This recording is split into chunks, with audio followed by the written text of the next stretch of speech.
Bom dia, pessoal do Erem Rodolfo Paiva. Bom dia a todos. Hoje a gente vai começar mais um episódio do PanteraCast e a gente vai ver um tema bem atual. Um tema sobre maquiagem verde.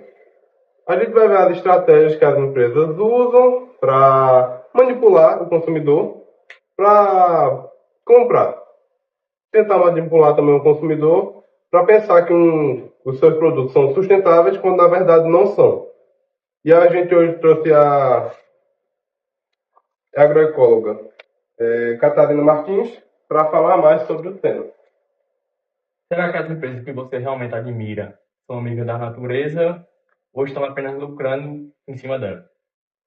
Venha desvendar os mitos do mercado e entender por que a verdade ambiental é o nosso maior recurso. O debate começa agora. E para nos ajudar a decifrar o que o mar vê e o que é impacto real, temos a honra de receber Catarina Martins, ambientalista e ativista social que planta árvores na nossa rua da nossa cidade, Momento do Ano, que tem contribuído de forma efetiva para o cuidado do nosso planeta. Seja bem-vinda, Catarina Martins. Obrigada pelo convite que eu recebi de vocês, do professor Romeu. E é um prazer estar com vocês. Espero que eu sancione algumas dúvidas de vocês. E além de perguntas, nós iremos conversar sobre o assunto, porque na verdade ela é pertinente, essas perguntas que vocês trouxeram, e será muito importante para que as pessoas venham a entender através das nossas conversas, das nossas perguntas e respostas, que há algo a mais do que as empresas apresentam para a gente, não é verdade? Uhum. E espero que a gente possa entrar em uma boa conversa. Nesse primeiro momento, a gente vai ver um pouco sobre manejo do solo e saberes tradicionais. E eu deixo as perguntas para os entrevistadores. Giovana, Genailson e Eric. Muitas campanhas de marketing usam a estética dos povos indígenas e comunidades tradicionais para vender uma imagem de harmonia com a natureza. Como identificar quando uma empresa está realmente respeitando e remunerando esses saberes tradicionais ou apenas praticando apropriação cultural e biopirataria? A apropriação dessa cultura, para nós, a cultura, na verdade, ela é comum para a gente. A gente sabe que os povos indígenas têm cuidado com a terra e essa apropriação é justamente porque a gente já está acostumado com a ideia que os povos indígenas cuidam da natureza. Então, o fato de pegar e se apropriar dessa situação é para que a gente se sinta confortável, que na verdade, há uma falsa a situação. Né?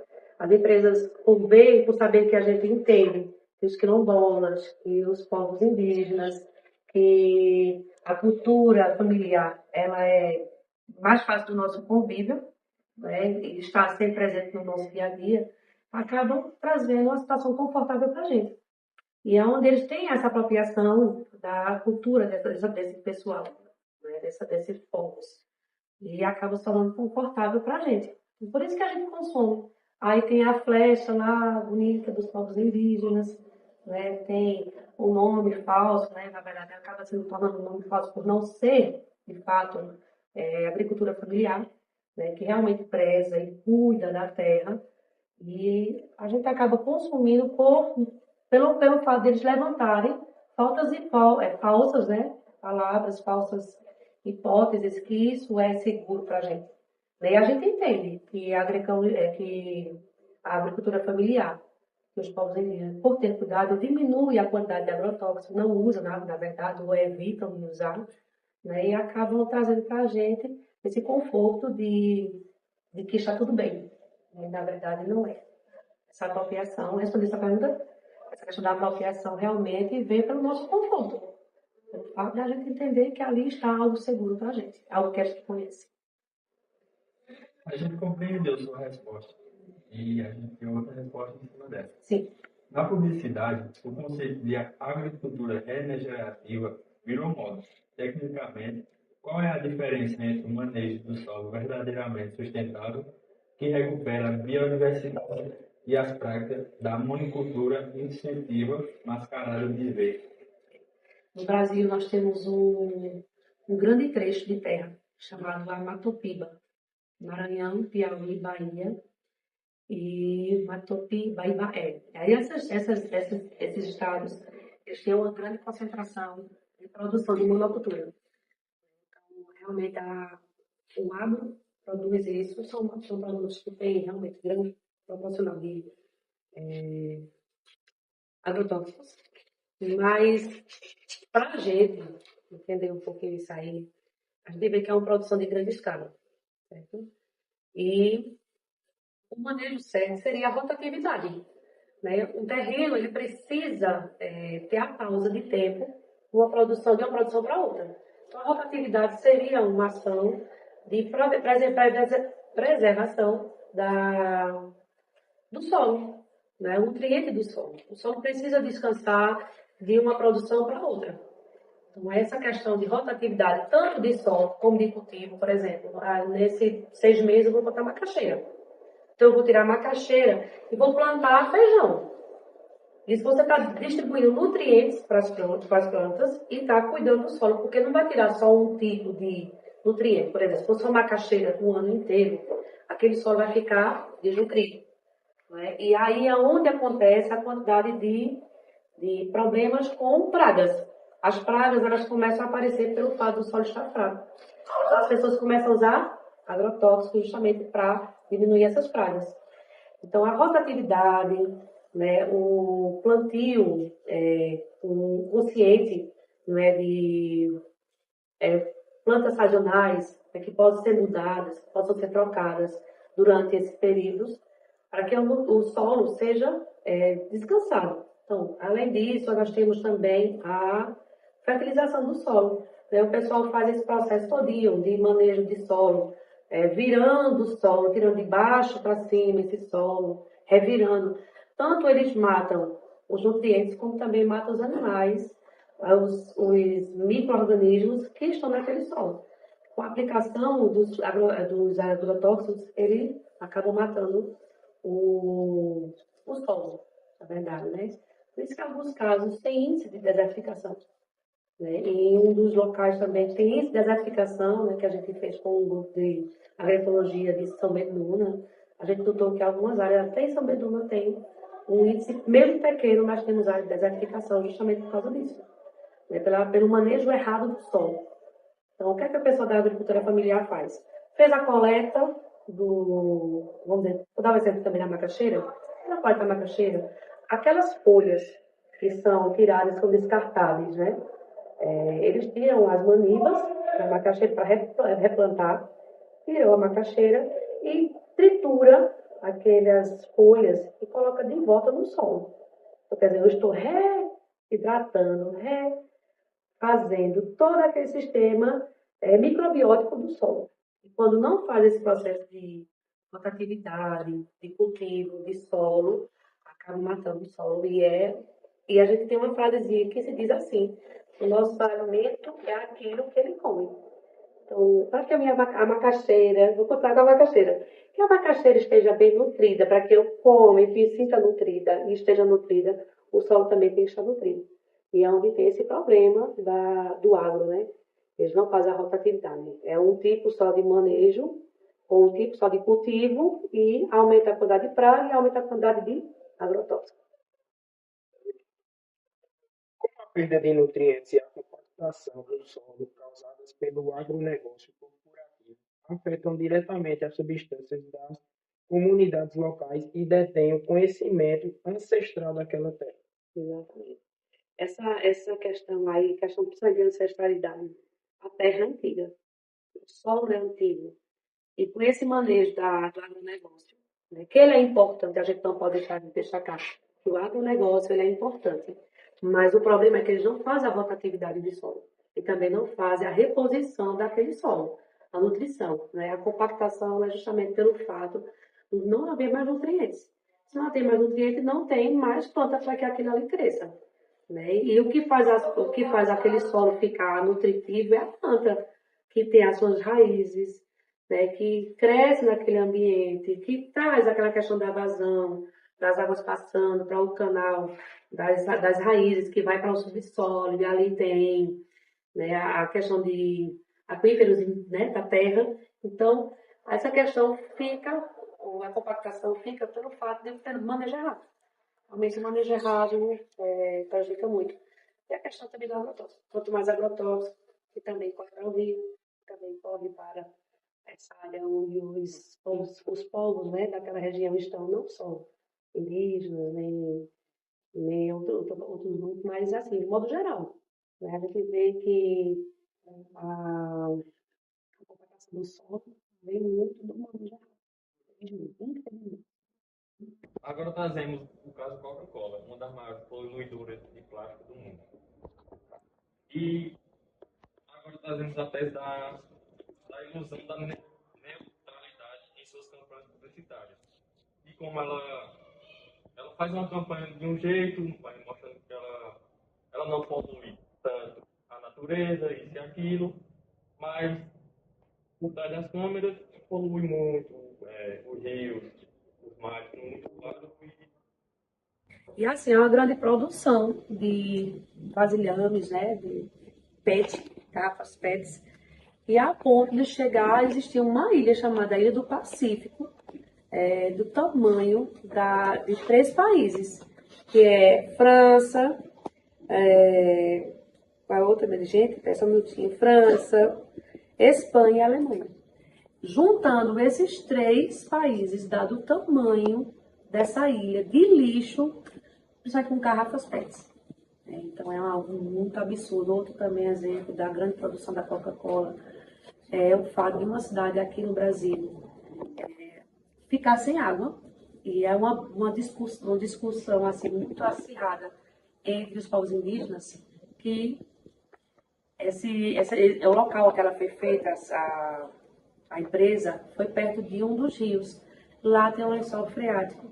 E sugou tanta água daquele local que houve um problema para esses povos indígenas que ficaram sem água. Eles estão ainda disputando justamente para que aquele local, a empresa saia, para que não haja mais problemas entre esses povos indígenas. E vamos levantar um debate crítico sobre como essa multinacional tenta se posicionar como uma marca focada na sustentabilidade, enquanto seu modelo de negócio e suas ações de marketing carregam impactos políticos e econômicos e sociais completamente divergentes da realidade. Quem conduz as perguntas agora é a nossa entrevistadora, Raíssa Letícia. A Coca-Cola é uma das maiores compradoras de açúcar do mundo. Como modelo de monocultura da cana-de-açúcar, utilizado por seus fornecedores que frequentemente causam esgotamento do solo. Uso massivo de agrotóxicos de impressão sobre biomas como cerrado contradiz os comerciais de felicidade e sustentabilidade da marca. É isso, a gente vê a propaganda da Coca-Cola. Na verdade, a gente tem que parar para pensar que a Coca-Cola é americana. Né? Então, aquele sonho americano está na propaganda deles. Então, a Coca-Cola ela tem essa questão de, infelizmente, maquiar essa verdade. Né? Na verdade, é a maior produtora de refrigerantes. Né? Não é só a Coca-Cola.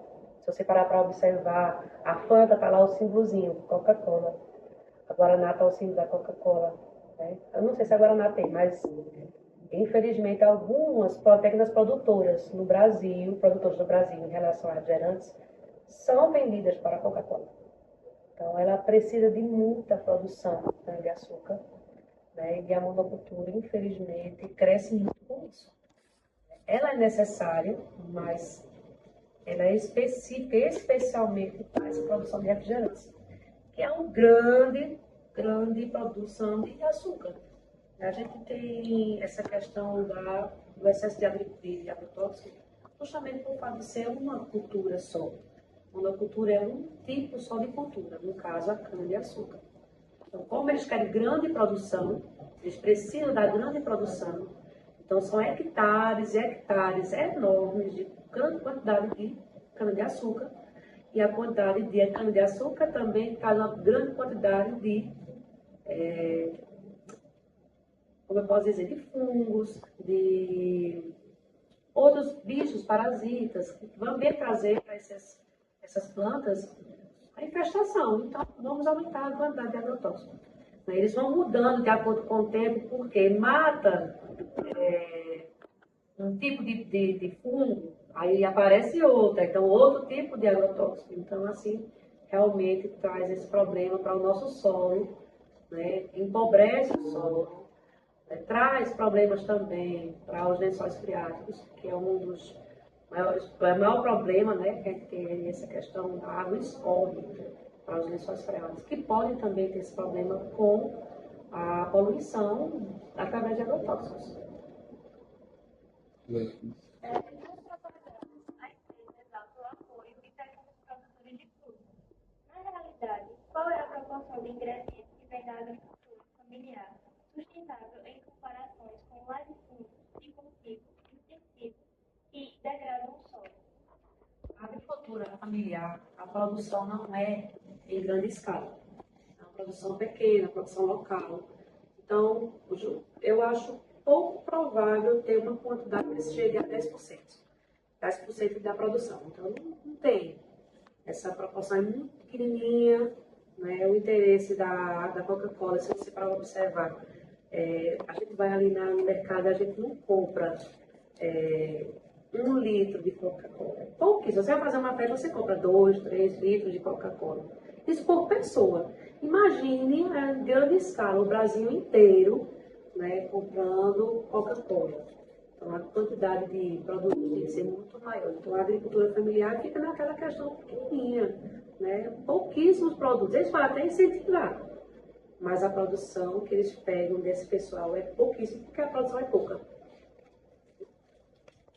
Obrigado pela participação de Raíssa e Letícia. No terceiro bloco, traremos à tona o caso Klabin, com o tema de desmatamento zero e deserto verde. Vamos discutir o plantio em larga escala de eucalipto e pinos, que acaba eliminando a vegetação nativa e a substituindo por árvores exóticas. Para conduzir essa entrevista, eu passo a palavra para os nossos colegas GG e... A Klabin promove fortemente suas certificações florestais, como o FSC. Contudo, movimentos sociais e ambientalistas apontam o impacto do deserto verde, a monocultura em larga escala de pinos e eucalipto. Como o plantio intensivo dessas espécies afeta o lençol freático e empobrece os nutrientes do solo a longo prazo. Nós temos uma grande problemática com essa questão, porque eles trazem para a nossa região plantas que não são nativas, né? São árvores de grande porte, né? Que realmente têm um bom resultado, mas para a empresa, né? Não para o modo geral, para o grupo em geral, porque são plantas que não trazem, não têm raízes profundas, que não levam água para os lençóis freáticos, né? E são assim produzidas em grandes hectares. Hectares e hectares de produção de eucalipto e pinos, que são árvores que não são nativas brasileiras. Então, assim, fica essa maquiagem porque, pelo fato de eles estarem plantando grande proporção de árvores por dia, né? Pelo que eu vi no Google, de 1,7 milhões de árvores plantadas por dia. É muita árvore plantada. Então, dá essa falsa sensação de que, pelo fato de eles estarem plantando grande quantidade de árvores, que está tudo bem.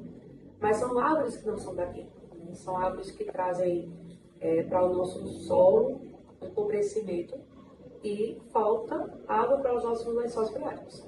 A importância das árvores nativas, né, serem usadas para essa produção, mas é inviável para a empresa. Então, acaba sendo uma grande falsa verdade, né? Fica essa maquiagem verde muito bem estruturada, né? Apesar de estar sendo plantada uma grande quantidade, tem essa questão da questão do crédito de carbono, né? Então a empresa tem que suprir essa necessidade da quantidade de máquinas e carros que são usados para automóveis usados para essa questão de produção, né? Fortemente suas certificações florestais, como o FSC. Contudo, movimentos sociais e ambientalistas apontam o impacto do deserto verde, a monocultura em larga escala de pinos e eucalipto. Como o plantio intensivo dessas espécies afeta o lençol freático e empobrece os nutrientes do solo a longo prazo.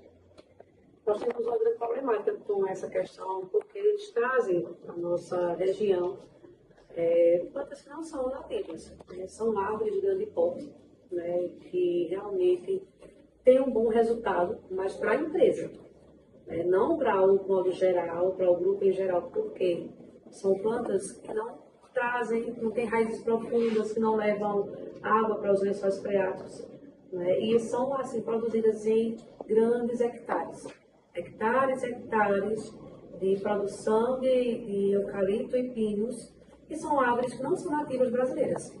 Então, assim, fica essa maquiagem porque, pelo fato de eles estarem plantando grande proporção de árvores por dia, né? Pelo que eu vi no Google, de 1,7 milhões de árvores plantadas por dia. É muita árvore plantada. Então, dá essa falsa sensação de que, pelo fato de eles estarem plantando grande quantidade de árvores, que está tudo bem. Mas são árvores que não são daqui, né? São árvores que trazem para o nosso solo um empobrecimento e falta água para os nossos lençóis freáticos. A importância das árvores nativas, né, serem usadas para essa produção, mas é inviável para a empresa. Então, acaba sendo uma grande falsa verdade, né? E fica essa maquiagem verde muito bem estruturada, né? Apesar de estar sendo plantada em grande quantidade, tem essa questão da questão do crédito de carbono, né? Então, a empresa tem que suprir essa necessidade da quantidade de máquinas e carros que são usados de automóveis usados para essa questão de produção, né? Então, o crédito de carbono é usado também através disso. Eles deixam, sim, uma porcentagem de árvores nativas, mas ela é pequena demais para a quantidade de hectares que tem na produção desse material. Então, é pouco, é a obrigação de todos aqueles que têm terreno, né? Qualquer canto que você for, é a obrigação de deixar uma certa porcentagem de acordo com o tamanho do terreno. Então, fica esse pequeno espaço ali de produção, esse pequeno espaço ali de áreas nativas, né? Então, é necessário deixar, é a obrigação da empresa, mas aí fica essa falsa maquiagem aí. A senhora acha que isso pode causar alguma coisa no nosso meio ambiente? Sim. Não é pelo fato de ter tantas árvores que não será um problema, né? A quantidade de material que eles produzem, de papéis que eles produzem, é em grande escala, né? Quanto por cento desses papéis que eles produzem, eles trazem de volta para uma reciclagem? Quantos por cento? Mesmo sendo papel, porque é papel, né? Se degrada fácil, mas não é. Precisava ter essa questão realmente de trabalhar a reciclagem desse material, não só. E também a empresa pode dar árvores nativas da nossa região que poderiam ser tratadas como árvores para a produção desses materiais. Mas, infelizmente, essa grande proporção de árvores e hectares de árvores e pinos, de eucaliptos, que são produzidos para esses papéis. Existe um histórico de tensões entre as expansões da terra do Clabrim e os direitos de comunidades tradicionais, como os povos indígenas, quilombolas e gerazeiros. Como avalia a maquiagem verde de uma empresa que planta árvores para o papel, mas ao mesmo tempo descaracteriza o ecossistema original e o modo de vida dessas populações? Nessa questão, a gente sabe que esses povos, eles têm o cuidado com a mata nativa.